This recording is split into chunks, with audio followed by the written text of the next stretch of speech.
Welcome to Furniture Industry News. Today is Friday, April 18th, 2025. If you're in the furniture business, whether in retail, manufacturing, or logistics, this episode will get you caught up on the key developments impacting our industry this week. Let's start with some good news out of the housing market. According to the latest government data, March saw a 3.9% increase in housing completions compared to the same time last year. That brings us to around 1.55 million units completed, single-family homes making up about two-thirds of that total. New housing starts also ticked up by nearly 2% year-over-year, though they were slightly lower than February's numbers. Building permits were essentially flat, down just 0.2% from March 2024. Why does this matter to us? Because more housing activity usually means more furniture sales. When people move into a new home, they're often looking to furnish it from top to bottom. So these numbers are definitely something to keep an eye on. Now, while that might sound like a green light for demand, the retail environment is sending more of a mixed message.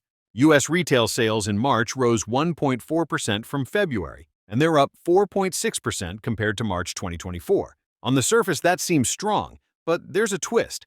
A big driver behind the sales spike appears to be consumer concern over tariffs. That's right, people are rushing to make major purchases before prices potentially jump. Auto sales led the charge, jumping over 5% in March. Appliances were strong too, but furniture and home furnishings, not so much. That category actually saw a 0.7% drop from February.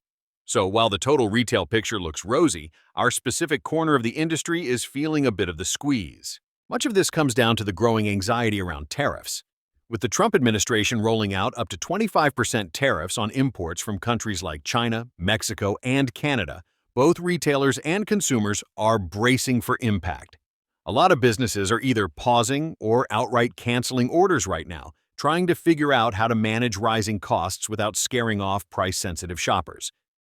Furniture suppliers are taking notice, and some are stepping up with strategies to keep things steady. Ashley Furniture, for example, has announced it will absorb the added costs tied to the new tariffs for now. They're doing this to help maintain price stability and keep business flowing for their retail partners. FlexSteel is doing something similar. They're holding prices steady for all products made in North America, and they've also committed to absorbing most of the 10% tariff on goods coming from Vietnam. Elements International is going halfsies with its retailers, splitting the 10% tariff on imports from Vietnam and Malaysia right down the middle.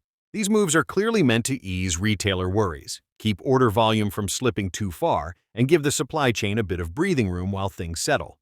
Now, while that's playing out in the U.S. market, over in the UK, Dunelm, a major home goods retailer, is showing that the right strategy can still drive growth, even during shaky economic times. For the 13 weeks ending March 29th, Dunelm reported a 6.3% jump in sales, hitting $462 million. That's a solid quarter by any measure.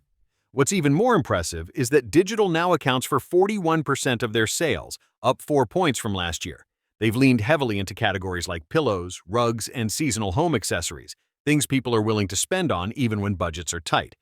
They've also had a strong start with their spring-summer collections, which they credit for keeping customer interest high both in-store and online. So, what's the lesson there? Well, while some companies are still struggling to adapt, others are finding ways to make digital work for them. And that's something we all need to be thinking about. Speaking of digital, let's talk about millennials for a minute, because they're still shaping the future of retail, especially when it comes to furniture. A new survey found that millennials, those between 29 and 44, are still big believers in online shopping. Sure, more of them are going back to stores now that pandemic restrictions are in the rearview mirror, but digital convenience remains a top priority. They expect options like quick shipping, easy returns, and strong online support. And they want to do product research before even stepping foot in a store. For furniture retailers, that means having a strong e-commerce strategy is no longer optional.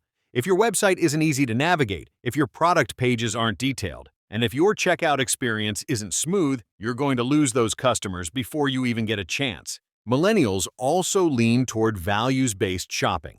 They want to support brands that prioritize sustainability, transparency, and customer care.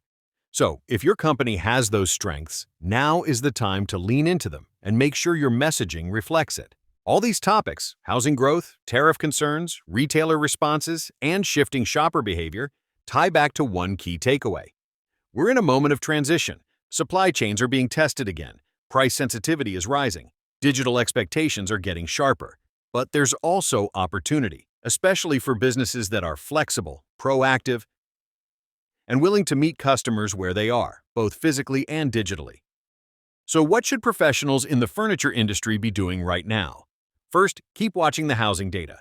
It's a forward-looking signal for demand. Second, stay close to your suppliers. Many are willing to partner and find solutions to tariff challenges. Third, don't sleep on your digital game. Whether you're a one-location retailer or a national brand, your online presence matters more than ever. And lastly, keep listening, because every week we'll break down the biggest stories that help you stay a step ahead in a fast-moving industry. That wraps up today's episode of Furniture Industry News. If you found this helpful, don't forget to subscribe so you never miss an update. Thanks for tuning in, and we'll see you next time.